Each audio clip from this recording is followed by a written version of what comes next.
Hello. Happy almost Hello. spring. We're How was getting the there. St. Patrick's Day parade?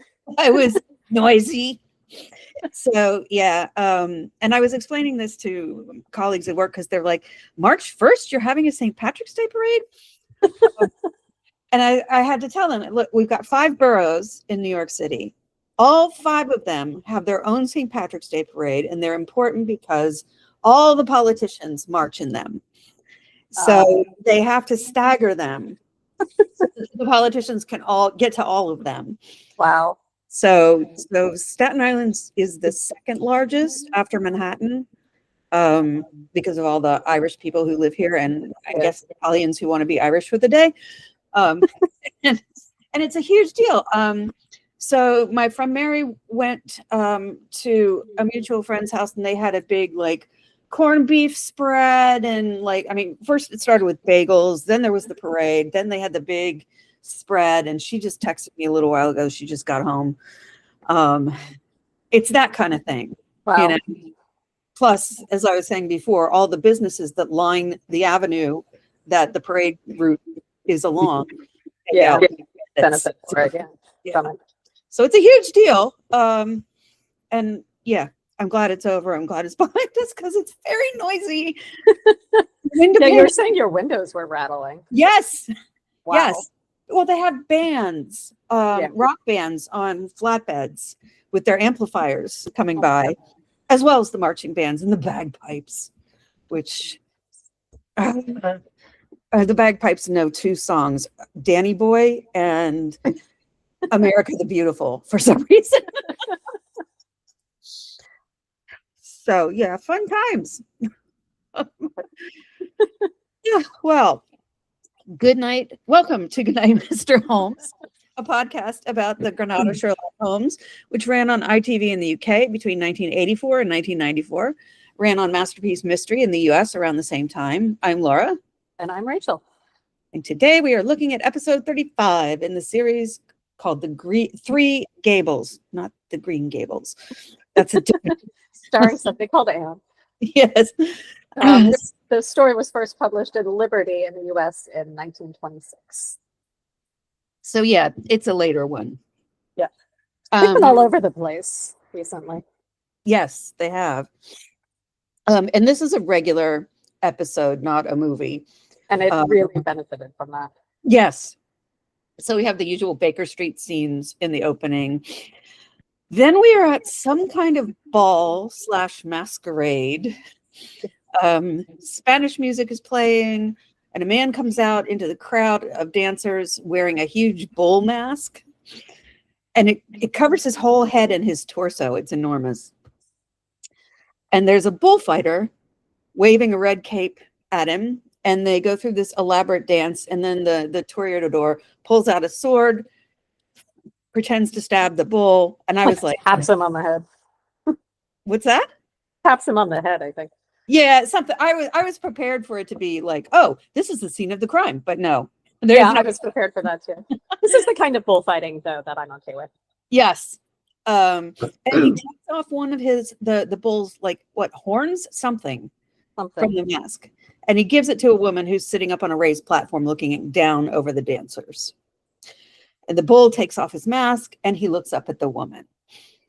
He's a very attractive young man. He is a very attractive young man. Then we flash back. Another very attractive young man who has long blonde hair, this is Douglas Maberley, is in this woman's room. Her name is Isadora, and he's pleading with her, saying, "You promised." And she says, "I promised nothing. I'm leaving." This is a flashback. Oh, I think it is. But maybe it's not. No, because Douglas was the troubadour. The toreador? Toreador, whatever. I didn't know that. Oh, because he had his hair pulled back. Yeah. Oh, okay. So it's that same evening. Yeah, there's not really much context for any of this, so it's really hard to follow. Yes, and chronologically. And it's not really well directed either. No. And he says, "I'm leaving for Rome. Please come with me. I've given up. I have no more to give," she says. and a couple of servants come up behind him and grab his arms. "Why do you treat me like this?" he shouts, and the servants, hustle him out of the room as Isadora collapses onto her bed, screaming, "Go, go, go, go!" Yeah. This is so overacted. It's like operatic almost. Yeah, and I think that's part of the point. I mean, once again, we're looking at the exoticism of anyone who's not English. So she has this accent. Yeah. Where there's some dispute about where she's actually from. But yeah. So the servants toss him out to the pavement on the street, and he yells up at her, "Heartless fiend!" And the servants kick him around, and Isadora smiles as she watches. "It was at that moment that love died and hate was born," the man says. "Violet." And I just, okay. Yeah. Her name's not Violet. Her name's Isadora. Yeah. We'll find out about Violet later, but it's just like so random. Not well directed. Well, and I think the editing was off too. Yeah. Isadora, meanwhile, has found a new love. The guy who was playing the bull. And again, in a flashback, or maybe not in a flashback, we see Douglas Maberley arriving home. Some servants are attending to him as he hobbles into this house. He bends over, still in agony, and a sheaf of papers drops to the floor. And as the house goes about its business, you've got gardeners, other servants, etc. A coach passes by. Isadora is inside the coach, and she's looking out the window at the house.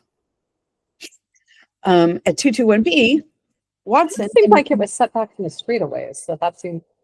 Yeah, she would have had to come up the drive pretty much. Yeah, that just seems weird.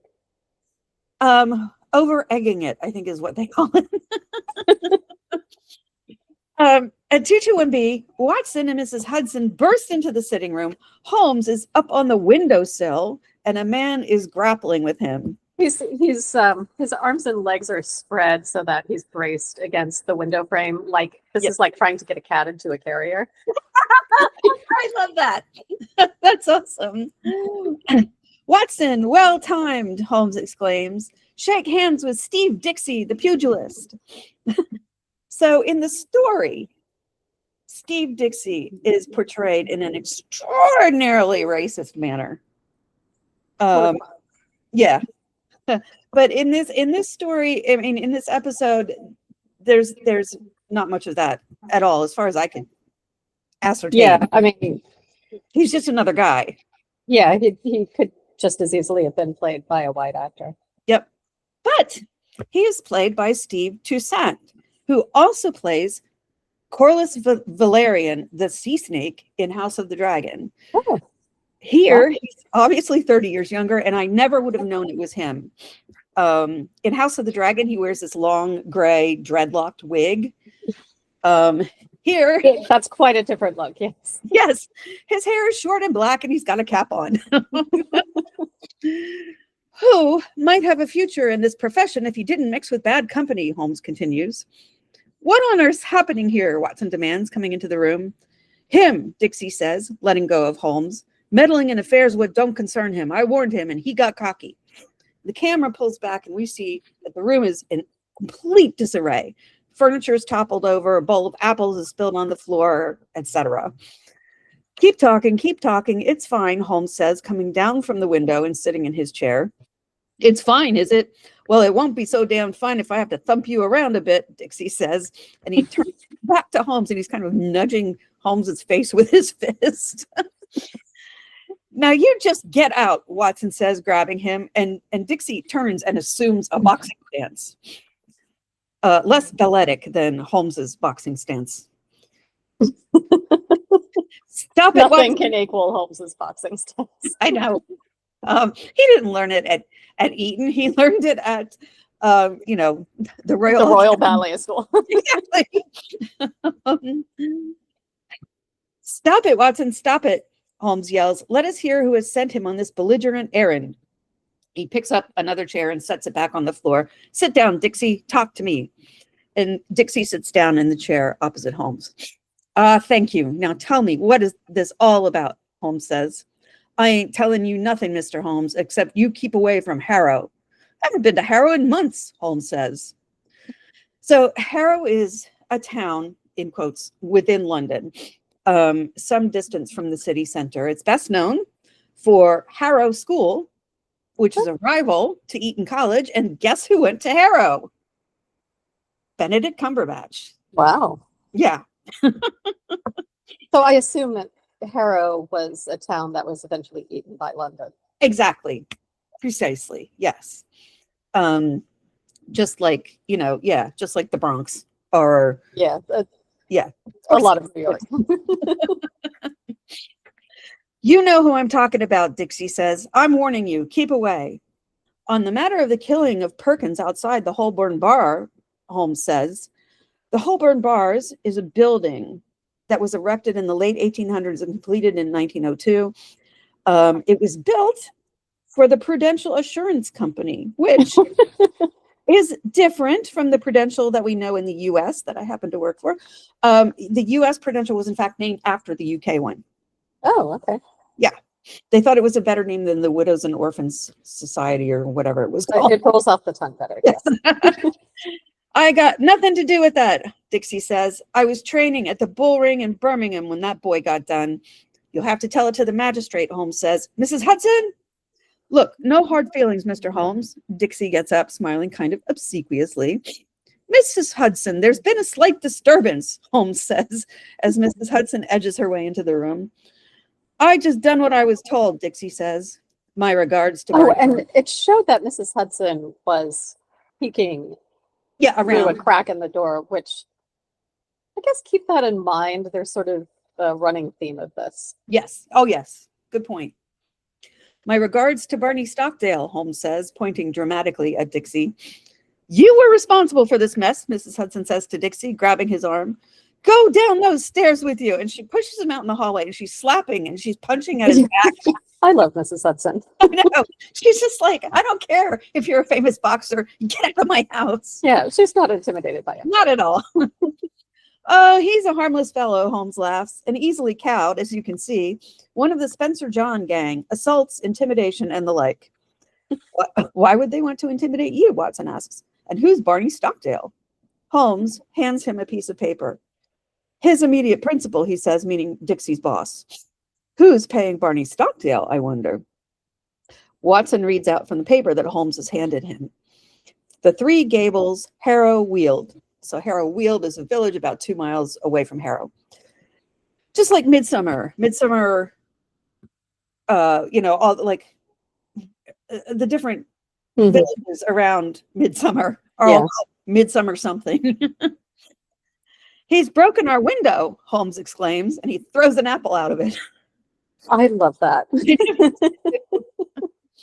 Dear Mr. Sherlock Holmes, I've had a succession of strange incidents in connection with my house, and I should much value your advice, Watson continues.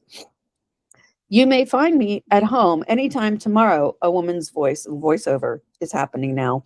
And we see that it's the house from that Douglas Maberley stumbled into. I believe that my late husband, Mortimer Maberley, was one of your early clients. Yours, Maberley. Mary Maberley. Mary Maberley. Mortimer Maberley. Yeah, they missed a trick not naming Douglas Michael. This comic interlude with Steve Dixie convinces me there must be something in it, Holmes says. Let us wire her and go out there at once. At the Three Gables, Mrs. Maberley leads them inside. I knew your husband well, madam, but that was some years ago, Holmes is telling her. Well, it's been some years since he's been with us, the dear man, she says, leading them to a small table. Will you try some of this? I baked it myself. And I love the stained glass window behind her. Oh, those stained glass windows and then the wainscoting, gorgeous. Yeah, it's a lovely little house. Yes. And her cake looks like a Victoria sponge to me.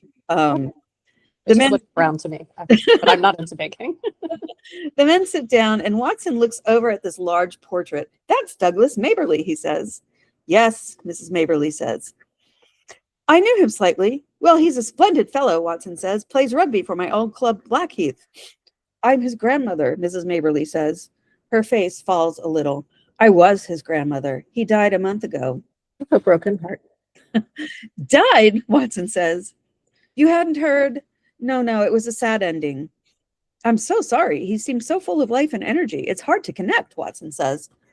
He lived too intensely, Mrs. Maberley says. It was the ruin of him. Was it an accident? The last I heard, he'd been appointed attaché to our embassy in Rome.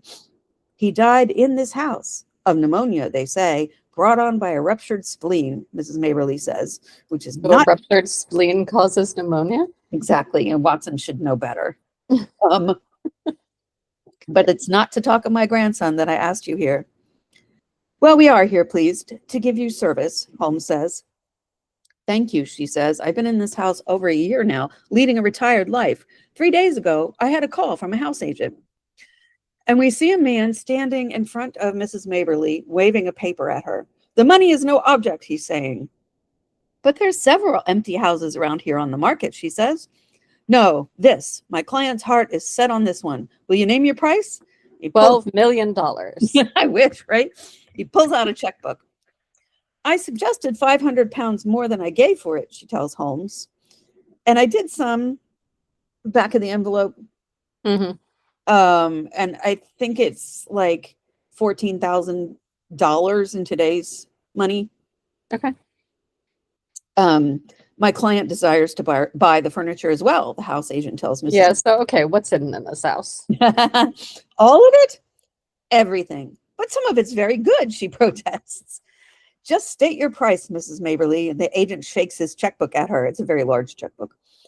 So I did, a good round sum, and he agreed at once, Mrs. Maberley tells Holmes. You see, I've always wanted to travel around the world if I could. It's a legacy left to me by my dear Mortimer, although, alas, we never achieved it. The man returned the next day with everything drawn up, Holmes asks. Yesterday. Luckily, I showed it to Mr. Sutro, my lawyer, she says. And we have seen the actor who plays Mr. Sutro before, because he was the driver in the Speckled Band. Oh. Yeah. It's amazing what makeup artists can do. This is very strange. Are you aware that you cannot take anything out of the house? Sutro is telling Mrs. Maberley. Not even your own personal possessions? You will have to leave naked. I know. She says, not my clothes. My jewelry? Anything, Sutro says. When the man returned to your house, you pointed this out, Holmes asks. Yes. He said I might take some personal effects, but nothing should go out of the house unchecked.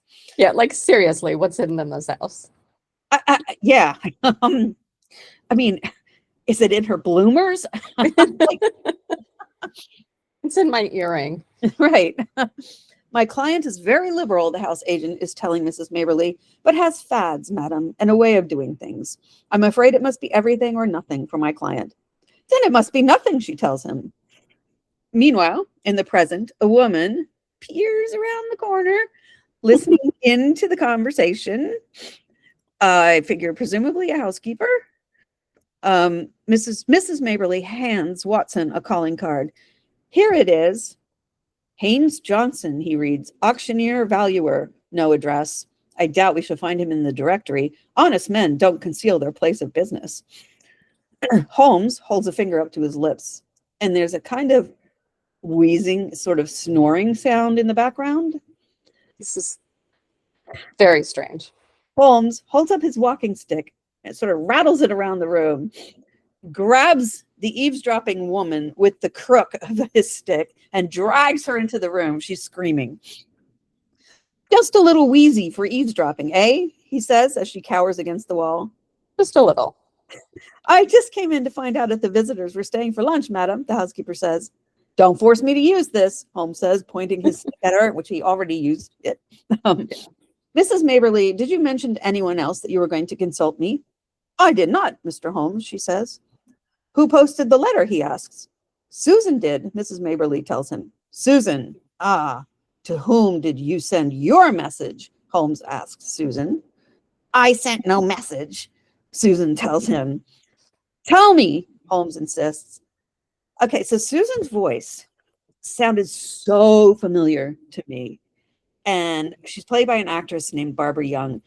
And when I went to look her up, I had to scroll way, way down on I. She played Agrippina the Younger in I, Claudius, his last wife, the one who poisoned him so that her son Nero could reign. So she does baddies. That's what she does. Interesting. She has a very distinctive voice. Yeah, she does. Susan, I remember now, Mrs. Maberley says. I saw you speaking to someone over the hedge. That was my own business, madam, Susan says. Barney Stockdale, Holmes says. Fine chance that'd be. I don't even know the man. It is worth £10 to you if you tell me who is at the back of this, Holmes says. Someone who could lay down £1,000 for every 10 you've got in the world, Susan snarls at him. She's, a lovely, lovely human being. Is he a rich man? Holmes asks. A rich woman? Tell me the name and earn the money. I'll see you in hell first, she hisses. Mrs. Maberley, I'll send for my box tomorrow, madam, she says, and she slaps her house keys down on the table, and then she leaves. This gang means... Yeah, right. This gang means business, Holmes observes. But what could they possibly want, Mrs. Maberley says. Mrs. Maberley, you say you've been in this house for a year, Watson asks. Nearly 2. So for nearly 2 years, no one has taken any particular interest in this house. Yet suddenly, in the last 3 or 4 days, urgent demands are made for it and its contents. Something new must have been brought into the house, Watson says. Her grandson, maybe? Susan, outside, is carrying a suitcase, and she kind of looks in the window and sneers at them. Talk about over-egging. No, Mrs. Maberley says, I haven't bought anything new for a year. And I'm like, imagine a world where we could go for a whole year without buying anything outside of food. Yeah. I'm like, I can't even think what that must be like, and it must be very soothing. Yeah. I mean, really. I mean, I buy socks. I buy, no. Part of it is planned obsolescence. Yep. Which didn't exist back then. Yeah, things were made to last. Mm-hmm. This Susan, Holmes says, rattling her keys. How long has she been with you? Almost 3 weeks. Since your grandson's death, Holmes helps himself to a piece of cake. A week after, she says, she presented herself and I took her in, I suppose, without proper reference. Yeah, don't do that. Get it right. Also, if you name a price for a house and somebody says, yes, absolutely, and it's like, especially if it's way high, and then draws up a contract, make sure you see what's in their bank. Can they actually pay this? Exactly. Yep. This cake is delicious, Holmes says, uncharacteristically. Please, will you tell us about the circumstances of your grandson's return to Italy? From Italy, I should say. My gallant boy, she says, you may remember him as debonair and splendid, Dr. Watson. You didn't see the morose and brooding creature he became. His heart was broken. In a single month, I watched him turn into a worn-out, cynical man. And we see Douglas kind of flailing around in the gardens of the house. A woman, Holmes says. She shakes her head. He wouldn't speak of it. He was afraid of upsetting his grandmama. So you never learned her name? Holmes asks. Mrs. Maberley shakes her head again. She's in tears. It might be advisable for someone to stay with you tonight, Holmes says. Watson? Yes, of course, Watson says, puzzled. Holmes is on his way out the door. No, I really couldn't ask such a thing, Mrs. Maberley says. No, willingly, Watson says, picking up his walking stick and following Holmes out the door. Thank you, Mrs. Maberley. I shall be back before dark. Don't concern yourself. How is she supposed to not concern herself? And as Mrs. Maberley watches them go, a maid peeps down from the stairs. Yeah, does she have any friends who don't spy on her? In the grounds outside the house, Holmes has turned over a rock, scattering bugs everywhere. Metaphoric much. Watson catches up with him. Might be used to find this, Violet. He may have confided something to her that he didn't tell his grandmother in his last hours. And once again, I want to know where the name Violet comes. How does Holmes know about a Violet? Do we even know who Violet is at this point? No. We never find out. I don't think so. No, I checked the script. No, this is just a real serious omission. Yeah, because I thought for quite a while that Isadora's name was Violet. Right. Because he called it out. Yeah, they keep mentioning of Violet, whom we don't seem to meet, and we meet this woman. Who's barely named. Honestly, I think that this is terrible editing. Something must have gotten cut out. Okay. That's the only explanation that I can think of that makes any sense. So Holmes doesn't answer Watson. They keep walking, and suddenly Holmes says, "Good afternoon, Mr. Dixie." Dixie pops out from behind some ivy. The old lady and the house are both under my protection, Holmes says, and there's like smoke coming out from between the trees. Yeah, like fog. I don't know. But only a little bit of fog. Wisps. Yeah. Yes. Dixie flees. Another man is also running down the lane. "Make sure they're gone," Holmes tells Watson, "and bring your revolver tonight." Suddenly, and again, awful editing because it's sunny out, but suddenly it's raining. Yeah. Holmes walks on, stepping on broken glass in what amounts to a sun shower. He goes to a dilapidated summer house that has a lovely, ornate desk and chair inside. Gorgeous. And there's holes in the roof, and that shit is getting rained on, and it pissed me off because it's gorgeous. The broken glass on the ground is from one of the windows of the summer house. Holmes leans on the desk and puts his hand down, and suddenly a drawer shoots out. So he's found a secret button on the desk. He reaches inside. Accidentally, though. Yeah, accidentally. He reaches inside and pulls out a large locket with a monogram on it. D, he says, Douglas Maberley. Splendid debonair to morose cynical. Strong words. He opens the locket. So, again, speaking of bad directing, why is Holmes talking to himself? Like, that's literally why Watson exists. I know. We don't, yeah. Watson, yeah, is on the other side of the yard. There's a lock of hair on one side of the locket and a small photo of a woman on the other. The woman's eyes in the photo have been viciously stabbed at, so the photo is ruined. "Oh no," Holmes says. "No, who is this lady with no eyes?" Yeah, this was when the talking to himself really pissed me off. Yes. He drops the locket back in the desk drawer and closes it. Watson, at that point, runs across the yard and joins him in the summer house. So he just leaves the locket there. Like, oh, this seems like it could be important. I'm just gonna leave it alone here. Nothing has stopped him from taking clues before. Right. There must be something she doesn't know she has, Watson says, meaning Mrs. Maberley, and probably wouldn't tell us even if she did know. Maybe it's a locket. Then they're in a carriage going back to central London, and Holmes says, "This is a case for Langdale Pike."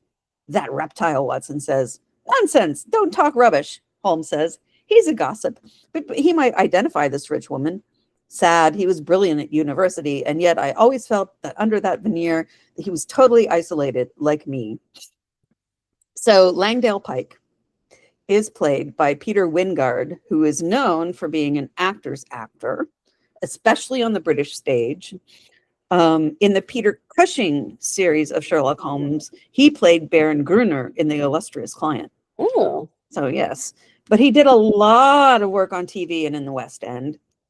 He's got a very distinctive appearance, a remarkable mustache, and a voice, a remarkable voice. Yeah.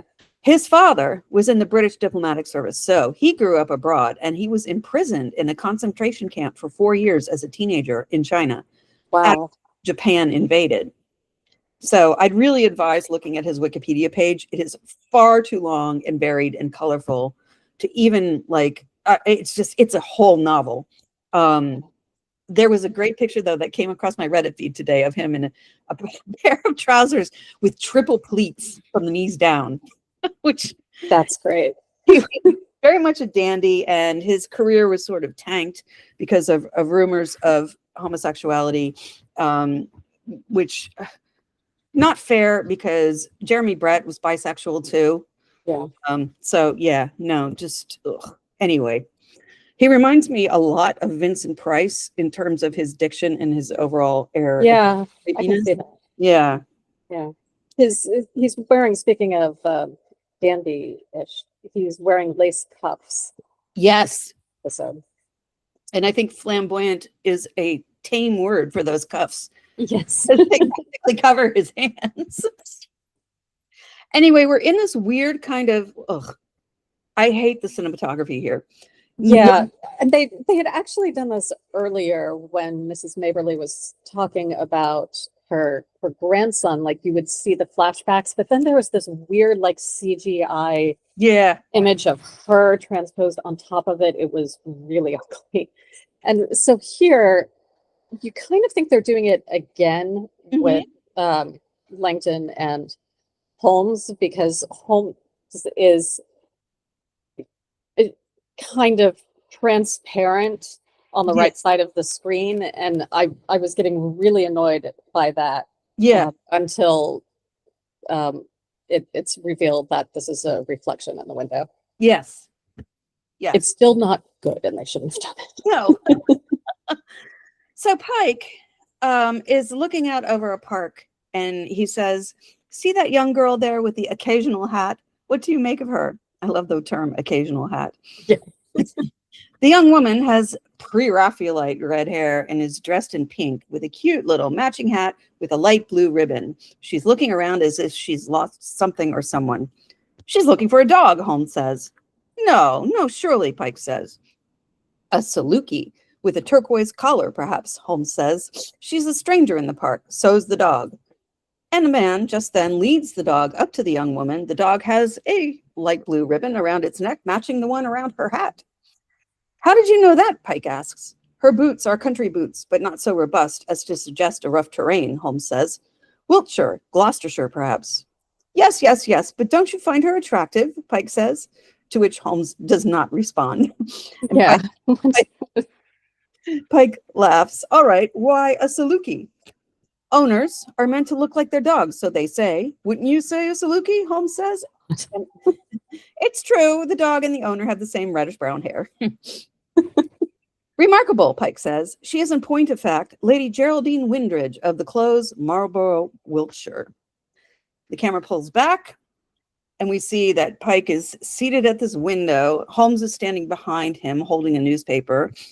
He comes around and takes the seat next to Pike in the window. And I was like, I think they're in some kind of gentleman's club, because there's another man seated there also reading a newspaper. Yeah. "And now, my dear Holmes, what is it you really want from me?" "The late Douglas Maberley," Holmes says. "Poor boy, and what a waste," Pike says. "He was involved with a lady, a well-placed rich lady." "Known to you?" Holmes asks. Pike simply smiles and writes down a name on a notepad with a little silver pencil. And this is where I noticed his lacy cuffs. Yeah. Pike holds up the note. "Have you something to trade?" he asks. "Tittle for tattle." Oh, I hate the way he says this too. It just tittle for tattle. "Langdale, I'm in a hurry," Holmes says, and he snatches the note, reads it, and hands it back to Pike, and then he leaves. "Her name is Isadora Klein," Holmes shouts to Watson back at 221B. Watson is getting his gun ready for the evening. "Ah, yes, the widow of the German sugar king. Quite a celebrated beauty," Watson says. "The celebrated beauty," Holmes says. He's in his room, pulling clothes out of his bureau, holding them up and throwing them on the floor. "She's engaged to be married to the youthful Duke of Lomond. What else did Pike tell you? Anything about Maberley?" "Nothing," Holmes says. We just gossiped. Yeah. "I wonder, Holmes, do you think it could be about some compromising letters she once retrieved, particularly in view of her forthcoming marriage?" Watson asked. And I was like, how many times? We already did that case. Yeah, several times. "You mean love letters?" No, it's deeper than that." Holmes comes out into the sitting room. "Listen, I demand that you spend a sleepless night at the Three Gables with that revolver at hand." "How will you be spending the evening?" Watson asks. I will be home sleeping. Watson's packing up some clothes and his gun in a bag. "I'm pursuing them out." For some reason, there's a rainbow on the ceiling of 221B. I think it's a reflection. They must have, like, maybe Holmes has a prism somewhere that's catching the light. There's also a really odd angle because we were behind the breakfast table looking at them. Yeah, that's true. The whole thing was just weird. Honestly, this series, the production values just sink with every episode. It tends to happen with long-running TV shows. Yes, that is true. That is true. I'll be pursuing the matter from another angle, Holmes says, examining the principal. So in Isadora's house, she is asking the guy who was the house agent pestering Mrs. Maberley, so what is it that you have to tell me, Miguel? That stupid woman Susan has left a Maberley house. Left? Was forced to leave, she claims, by Mr. Sherlock Holmes. He's refused our request to avoid Harrow, Miguel says. Okay, so Dixie was that request. Yeah. Dixie's visit. Sherlock Holmes, Isadora says. Then you did not request him hard enough. Well, so Mr. Sherlock Holmes is on the case. He paid a visit to the old lady, but left empty-handed. Have no fear. We are losing time, Miguel. We must act tonight. Arrange it. This Mr. Sherlock Holmes intrigues me. Is he clever? So she's heard of Sherlock Holmes, but doesn't know if he's clever. Right. Okay. And Miguel says he has a reputation. For solving crimes, yes, she says, and she leans back on her bed. But for women, and Miguel just chuckles at this and leaves the room. Then, oh my God, we're in Cringe City. We're at some kind of wild party at the Duke of Lamond's estate. Yeah, I noticed we seem to be enacting paintings for fun. Is that what it is? Yeah, there was oh my God. I'll say Fragonard. Painting the woman and the swing. They're dressed in 18th century outfits. There's Ophelia drowning herself in the river. Oh, that's right. Eat the rich. I know. Yes. And I mean, it's massively chaotic. Pike is being carried on a sedan chair held by African men in some kind of probably wildly inappropriate and racist outfits. Yes. As they set him down, he is observing the festivities. So the estate, the house is actually, it's Lime Hall in Cheshire. So again, up north, and kind of close to Manchester. So again, saving money. Yeah.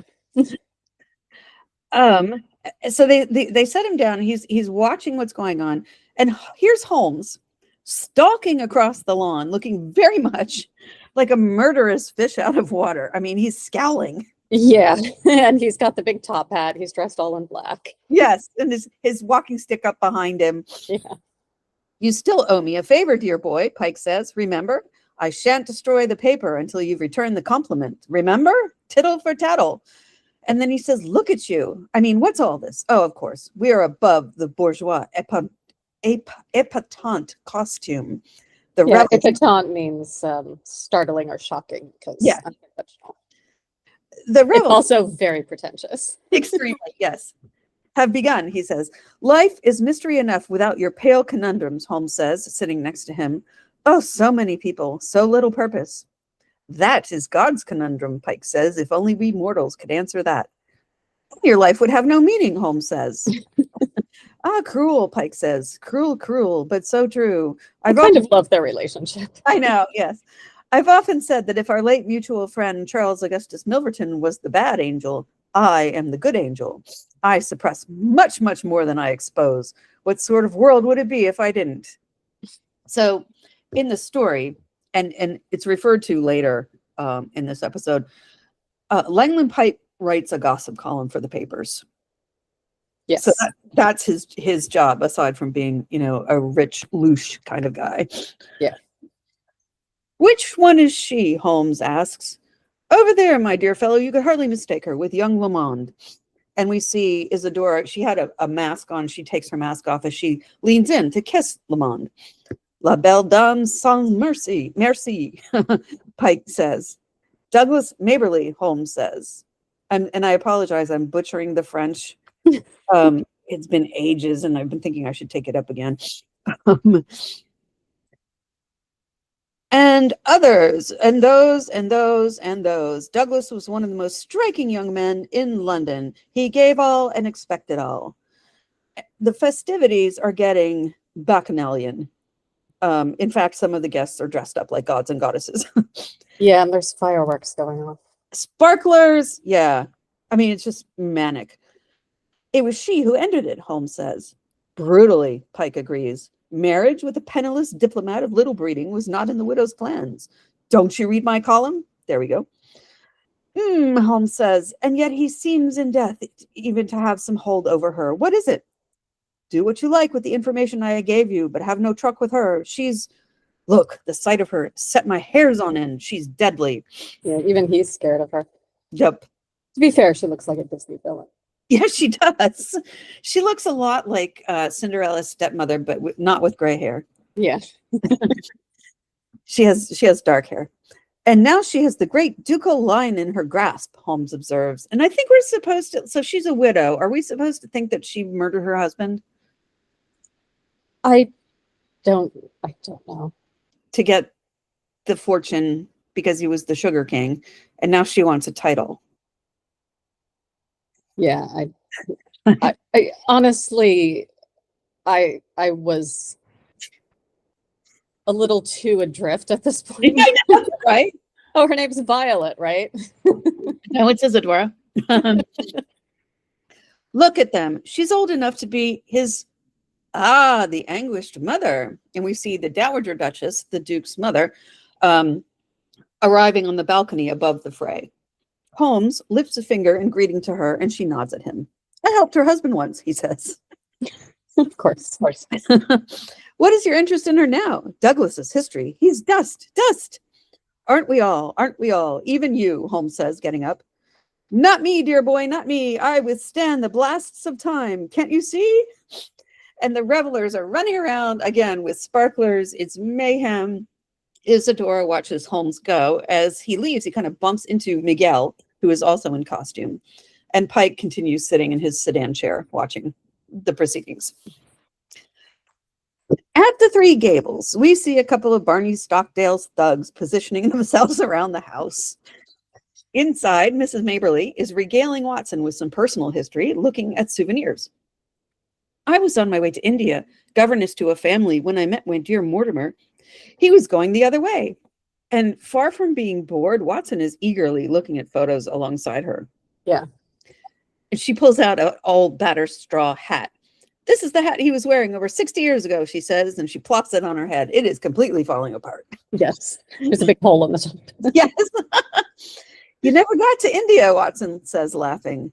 No, I turned back and went with him. Oh, the fuss. You see, he was a penniless salesman at the time. Gripe water, things for babies' tummies. And so, the original product, gripe water, contained alcohol and sugar. Yes. It was invented in 1851 in England. As if you needed to invent some alcohol and sugar together. These days, give it to babies then. Yes. These days, gripe water is primarily infused with stomach-soothing herbs like fennel. And it's still sold. Which I was shocked at because Sarah was, my oldest, was briefly colicky as a baby. And I had never even heard of gripe water as a solution. We've spent all our time carrying her around and like airplaning her in our arms to amuse her out of her crankiness. Yeah, colic, I think, tends to run in my family. I had it, my niece had it. Turns out it's not uncommon in our family to be born allergic to breast milk. Oh!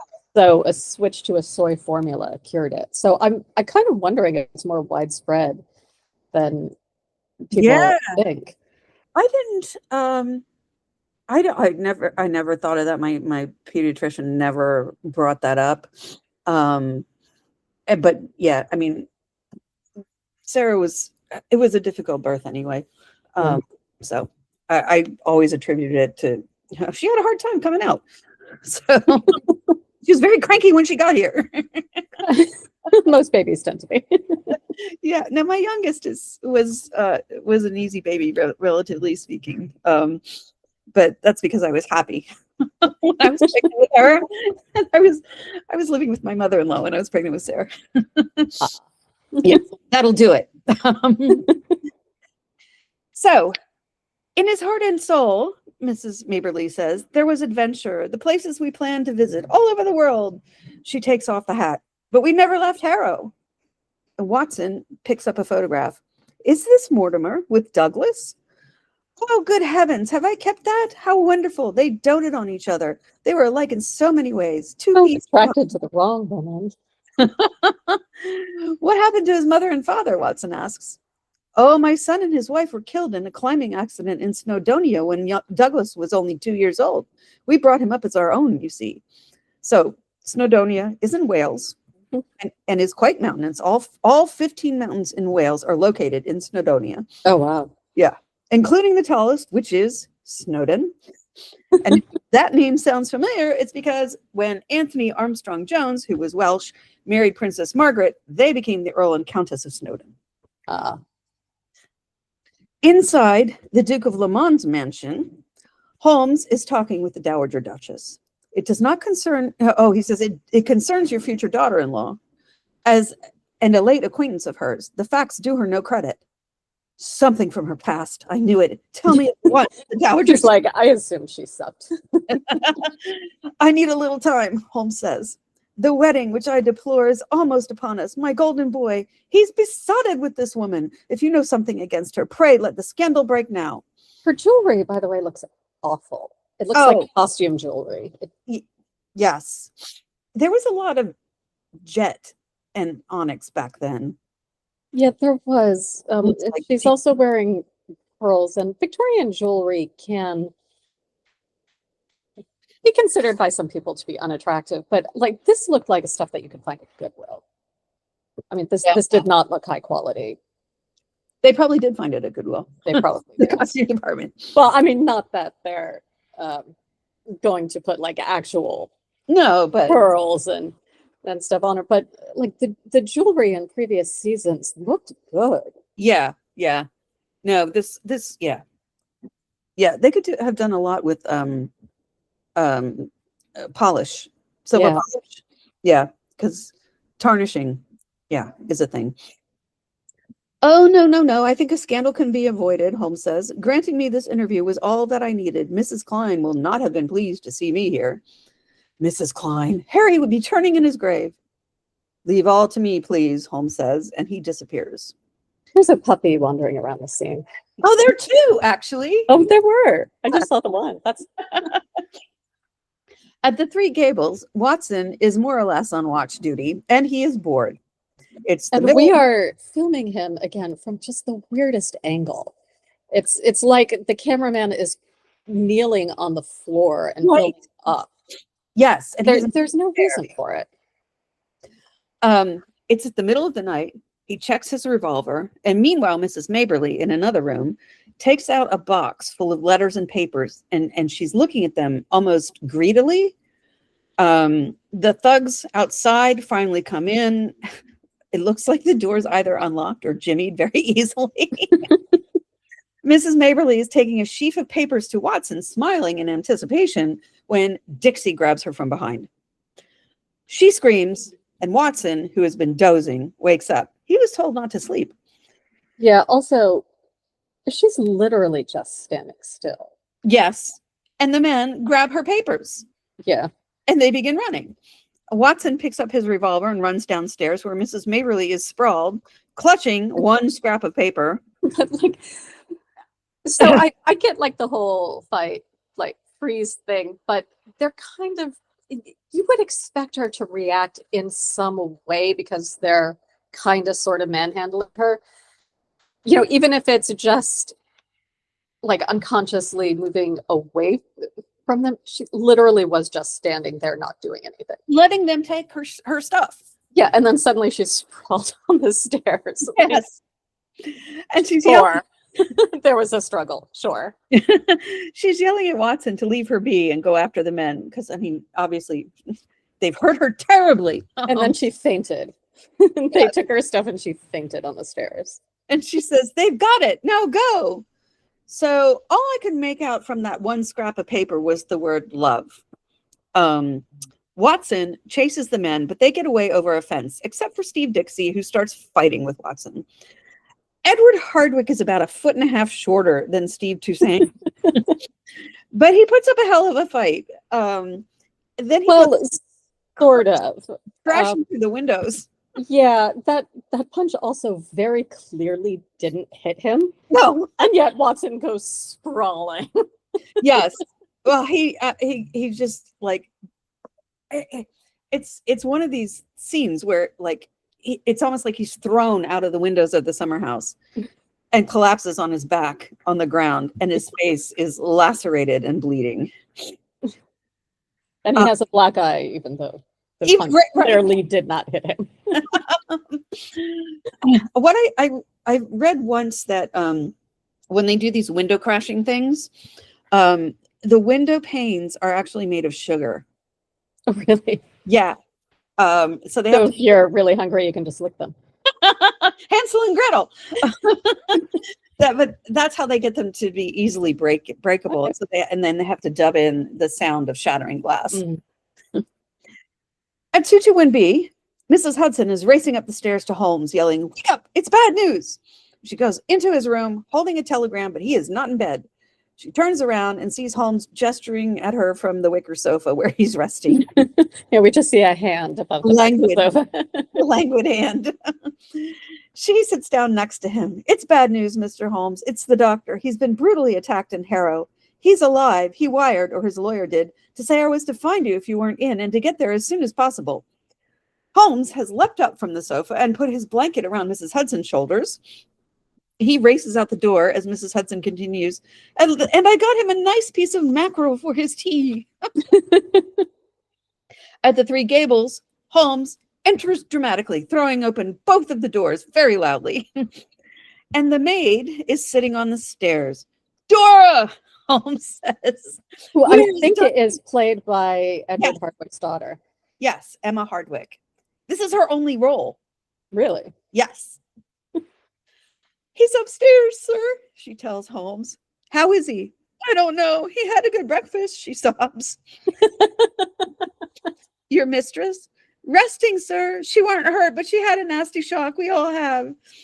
And Holmes wipes a tear from her face as Watson makes his way down the stairs. And I love this scene because, of course, it is Hardwick's daughter, and Brett would have known her and been affectionate to her anyway. Yeah. So it's kind of like a little all in the family moment. So Watson's head and his hand are both bandaged. "Good Lord, what have you run into?" Holmes asks. And Watson waves him away as he sits down on the landing. "What happened?" "Well, he kept missing me and then I fell over." "Madam says she wants to see you as soon as you've arrived," Dora says. Holmes starts up the stairs, but Watson tells him she's in very frail condition. She stood still for a bit and then fell down. Right. But she's had a shock. Holmes walks past him, patting his shoulder and telling him, "Physician, heal thyself." Mrs. Maberley is in a very large bed with pink ruffly sheets and blankets and gigantic pillows. I was like, I need those pillows. Body pillows for pregnant people. Mm-hmm. And they're just kind of propped up around her head. Oh, wow. Yeah. Holmes sits down at her bedside and takes her hand. "Mr. Holmes, how good of you," she says. "How are you feeling?" "I'm alive, thanks to your brave friend, Dr. Watson. Did he get it back from them?" And Holmes' eyes widen. "Get what?" "Of course you won't know. Mr. Holmes, I owe you an apology. I prayed it would have no bearing, but it does." And Holmes raises an eyebrow. The music becomes very tense. "Oh, so stupid of me," she says. "It's the reason for everything. Douglas was writing a book. He said it would explain it all. He started it in Rome, and later, when they brought him back here, he sat for hours in our drafty little summer house, writing sometimes in the most dreadful weather. Here is my story of how much that woman sucks." Yes. And the scene here, it's a little flashback of Mrs. Maberley checking on him in the rain as the downpour drenches a couple of pieces of shortbread that she's brought to him. And he like kind of mushes it up because he's just so angry. And later, when he could no longer leave his room, he struggled with it. 2 copies. One he gave to Violet and told her to deliver it to someone. I don't know who. He had sworn her to secrecy, and she kept her promise. The other copy he urged me with almost his dying breath to send to his publisher. So again, we don't know who Violet is. Yeah. What follows is a scene of Douglas falling off of his bed to the floor, reaching up to his grandmother, staring at her pleadingly for an uncomfortably long time before he dies. She's clutching the manuscript and sobbing. I shouldn't have done so, but on the night of his funeral, missing him so much, I read it through. I knew at once what it was. His life, that woman. I didn't even know her name, the scandal it would cause, and I shut it up in my mind, tucked it away, and then last night when Dr. Watson reminded me, and they were waiting for you, Holmes asks. They snatched it from me as I was taking it up to him, she says. All but this, and she pulls out the page that she was clutching earlier. I tore it from the brutes. No, you didn't. They tore away everything but that piece of paper. So at Isidora's, or maybe it's at the Duke of Lamond's, it's hard to say. She's standing on a parapet, screaming and shaking the manuscript at the sky. Someone thinks she is the main character in an opera. Right? She comes back into her room. Where is it? Where is it? Miguel, she yells. The page. Where is the last page? He has it. I know he has it. 1 page, Miguel says. Carino, not even Sherlock Holmes can. Burn it, Tonto, burn it, she shouts, thrusting the pages at him, and he dutifully puts them in the fire. Watson is reading out from the page that Mrs. Maberley has kept. Face bled and stomach burned from the savage blows, but it was nothing to the bleeding of his heart when he saw that lovely face, a face for which he had been prepared to sacrifice his life for. She smiled. Yes, by heaven, she smiled like the heartless fiend she was. It was at that moment that love died and hate was born. If it was not for your embrace, my lady, it shall be for your undoing and my complete revenge. I'm sure his publisher will love this. I know. My complete revenge, Holmes says. The he becomes my. Yes, the writer imagines himself the hero, Watson says. 2 copies, Holmes says. 1 for Mrs. Klein. This for publication, Watson says. All of London would recognize the wolf and the lamb. Sweet revenge. Read me that first sentence again. And Watson does. Face bled and stomach burned from savage blows. The cause of death, Holmes says. Pneumonia from a ruptured spleen, the old woman said. Good heavens, ruptured from a kick? That's murder, Watson exclaims. That's not a thing. No, we can never prove it, Holmes says. I'm leaving for Cricklewood. Cricklewood is a town in the northwest of Greater London.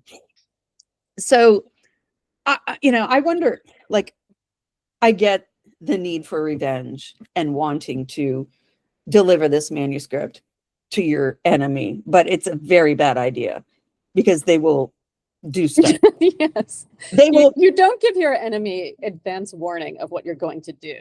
That's like going up to somebody you suspect of murder and saying, I know you did it, and I'm going to tell the police. Oh no, now I'm dead too. Exactly.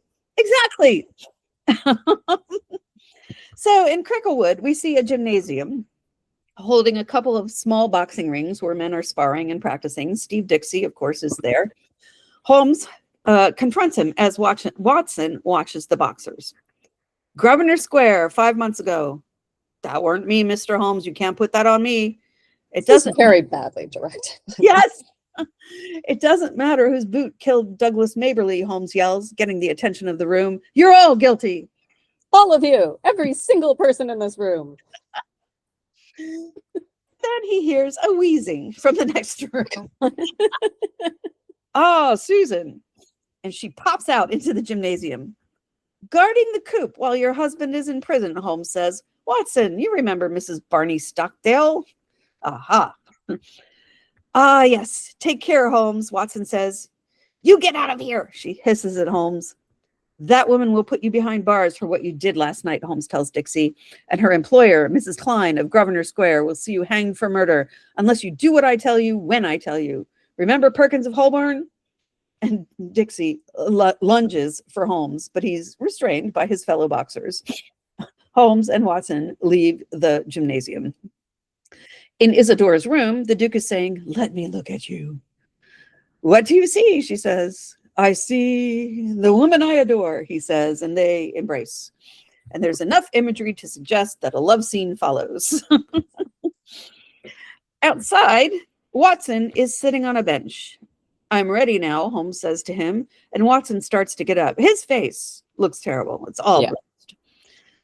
"No, stay here," Holmes says. "She's not Moriarty. She's a woman." And he peels off.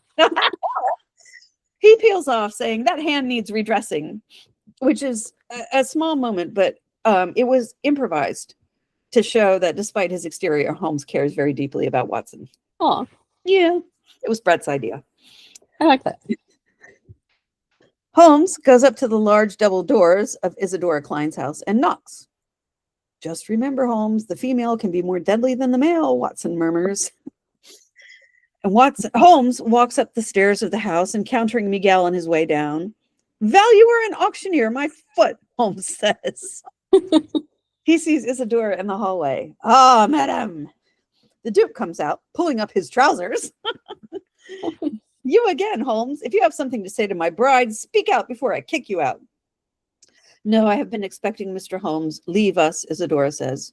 "If you think I have any intention of leaving you with this, go, James," she says very firmly. And to Holmes, "I am surprised that it took you so long." "I am surprised you thought..." Because I was not very good at this. No, not at all. None of them are. "I am surprised that you thought bullies could frighten me," Holmes retorts. "No man would take up my profession, if danger did not attract him." Isadora leads him into a lavishly appointed sitting room, overflowing with pink flowers everywhere. "You're a gentleman. I will treat you as my friend." "I cannot promise to reciprocate," Holmes says, taking off his gloves. "No doubt it was foolish to threaten such a brave man as yourself," she says. "No, what was really foolish was for an intelligent woman such as yourself to place yourself at the hands of a band of rascals who could blackmail you or give you away." Isadora laughs. No, I'm not so simple. None of them have had the least idea who their employer is." "But Barney Stockdale and his wife?" Holmes asks. "They are good hounds who run silent." "And are prepared to go to prison for you?" "They take what comes. That's what they are paid for." Like, no, no one is ever paid for that. Holmes turns his attention to Miguel, who is sitting in the corner of the room, paring an apple with an absurdly large knife. And Mr. Haynes John, oh, surely that's not his name. What is he paid for? He's paid for none of your business. Well, basically, Miguel, he's like a brother to me. As for the others, they work, and I do not appear in the matter. "Unless I bring you into it," Holmes says. "But you're a gentleman, Mr. Holmes. You respect a woman's secret." And Holmes barks out a laugh. "Is murder a woman's secret?" Isadora's face falls. "Murder!" Holmes holds up the last page of the manuscript. "My face bled, my stomach burned from the savage blows, but it was nothing to the bleeding of my heart." Page 245. She lunges for the page, but he holds it back. "And there's a witness, Mrs. Klein, the prize fighter, Steve Dixie, who will testify against you." "And all this you told my future mother-in-law?" she asks. "What I told the dowager is of no importance, since she cannot prevent your marriage to her son." "No, she cannot, and yet you believe that you can." "Oh, yes," Holmes says. "Why should you wish to? Is it because I'm a foreigner? Are you an English snob, Mr. Holmes?" Yes. Yeah. Everyone is. "Let me tell you, my people have been leaders in Pernambuco for generations." Pernambuco is a state in Brazil. Yes. "Madam," Holmes says, "you are the bastard child of a gypsy in Andalusia." And so there's something going on with the image there. Like, it looks like there's a fault in the print or the negative. There's this distinct quality difference that kind of slashes diagonally across the screen. I did not notice that. Yeah. Good catch. Yeah, possibly it's a restoration issue or preservation issue. Maybe. Yeah. Well, she's lunging for him, yelling in Spanish, and this much I could translate. Son of a whore! Yeah, I have that note too.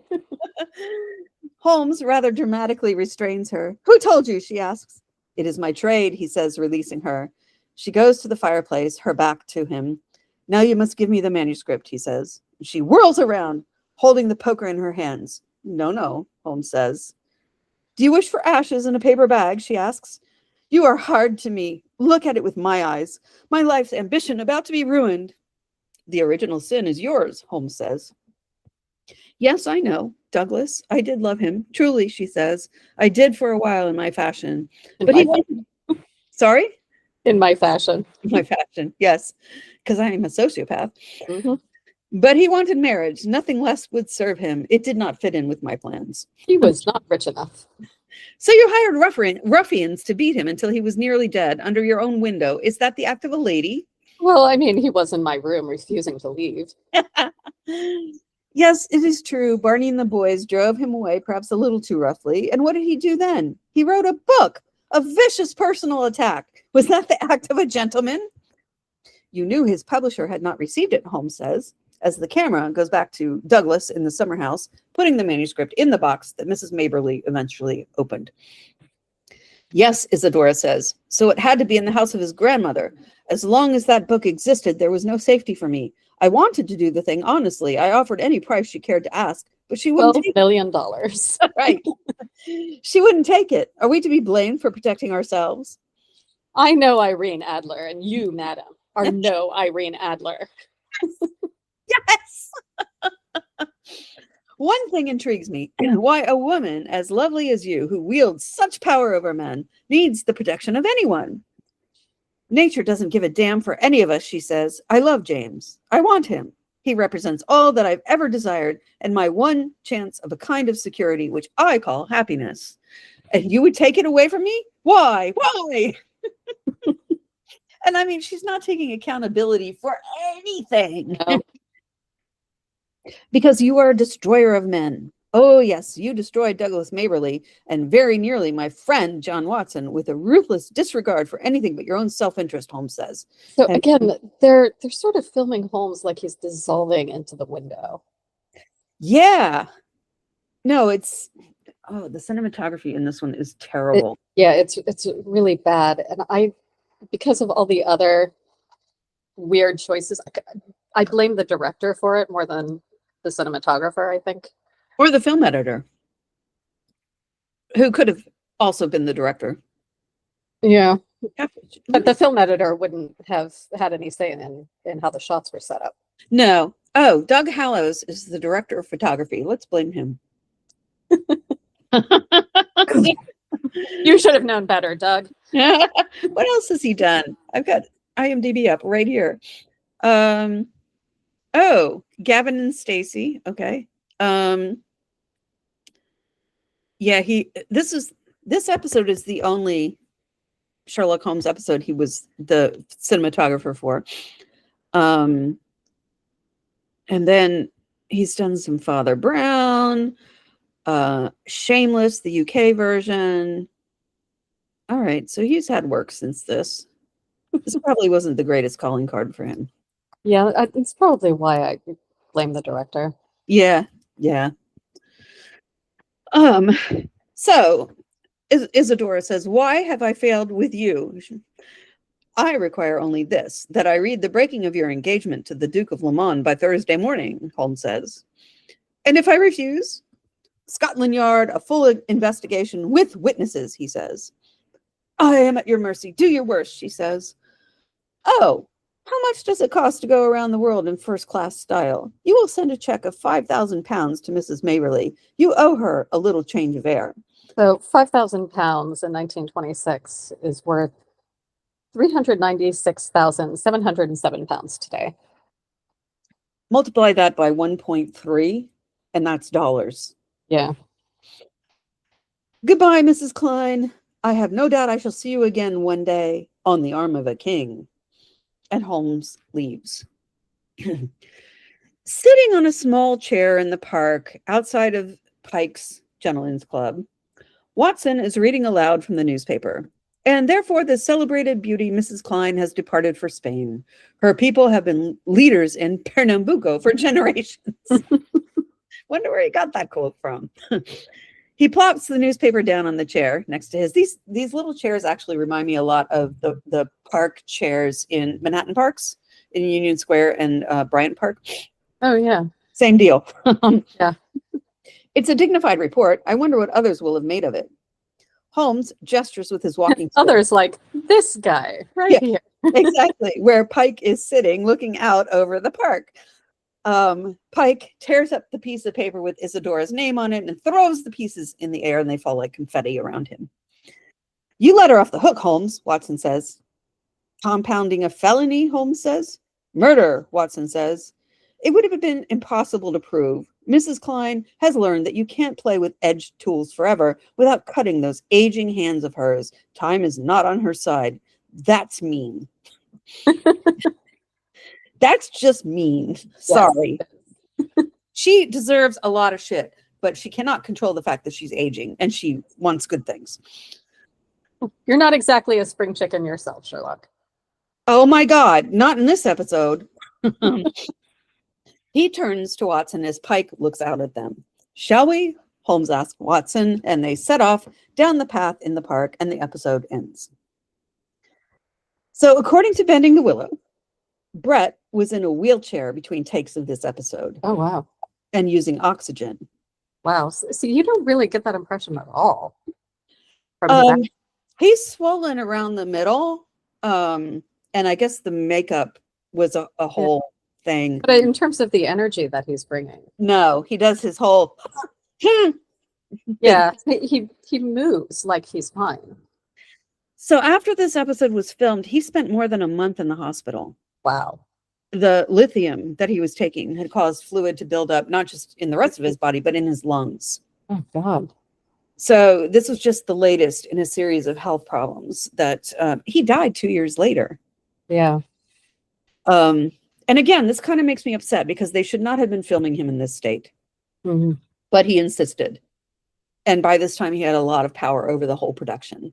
Mm-hmm. So if he was going to insist, they were going to say, okay, we'll make money off of you. Yeah. But just let the man live. I guess this is how he wanted to spend his final days. Yeah. Didn't Boris Karloff go through something similar towards the end of his career? Hang on. Let's have a look. I haven't studied Karloff. Well, he was married 6 times. He dressed as Father Christmas every Christmas to hand out presents to physically disabled children in a Baltimore hospital. Wow. Yeah. Doesn't say much. He had emphysema. Yeah, that was it. Left him with only half of one lung still functioning. God. He contracted bronchitis and then died of pneumonia. And yes, Bending the Willow refers to Brett smoking 60 cigarettes a day. That's 3 packs. That's not helping you. Why? While he's on oxygen. Which could have led to something completely different. Yeah. But yeah. Yeah, I don't know. I can't unsee the unhealthiness. Mm-hmm. Just because I don't know, I'm invested in this part of the narrative. Just psychotropic drugs really can screw a person up physically as much as they heal mentally. Yeah, and they are sort of notorious for causing weight gain in and of themselves. Yes. There was a poet named Richard Ellman that I encountered when I went to the Bennington Writing Workshop in 1986. And he would show up every night. There was a party every single night. The alcohol was just flowing everywhere. And he would show up at these parties and just kind of stand in the room, and his chin would sink down to his chest and his stomach would kind of poke out. And there's another writer who I was studying with, Alan Chews, who used to do the book reviews on NPR, who told me that it was because he was on lithium. Oh, wow. And it gave him this weird posture. Huh. Yeah, and made him bloated and kind of made his head sink down into his chest. Yeah, I know lithium isn't really used anymore because of partly because of the horrible side effects that exactly. it had. But and I know even now with the drugs that people can currently take,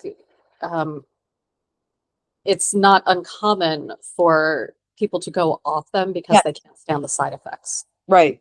Well, even good old standby Prozac, for some people, it totally kills their libido. And if you're in a relationship, that's, killing the relationship. Yeah. So, yeah, it's no surprise. Oh, you never know what direction our conversation is going to go in, which is why I like it. Which, did I tell you about the play that I saw last weekend? No. Every Brilliant Thing. It's Daniel Radcliffe, and there's a lot of improv. So every performance is going to be different because he's riffing off of the people he pulls in from the audience to fulfill certain roles in the play. So there's one guy who's his dad, a woman who's his girlfriend, a woman who's his librarian / guidance counselor. And so every performance is different depending on who's in the audience and what they agree to. Good improv is really hard to do. These people are great at it. They're, and he's very gracious. He gives them a lot of cues and hints and nudges so that they do the thing they're supposed to do. Good. I just have never seen acting like this. I have a couple of friends who's like, oh yeah, Daniel Radcliffe, he does the one thing. I'm like, no, this is really him going all out every single night, eight performances a week. Wow. And he's drenched in sweat by the end of it. Wow. Yeah. So good. I would go again just because it'll be different. Yeah. All right. What have we got coming up? This is all from us this week. If you've enjoyed the show and haven't subscribed yet, you can subscribe wherever you get your podcasts. If you want to support us, you can leave a 5-star review on Apple Podcasts or Spotify or whichever platform you use that will allow reviews. Tell your friends and join us next week when we will be discussing The Dying Detective. Oh, I have a lot to say about this one. All right, we'll talk then. Bye.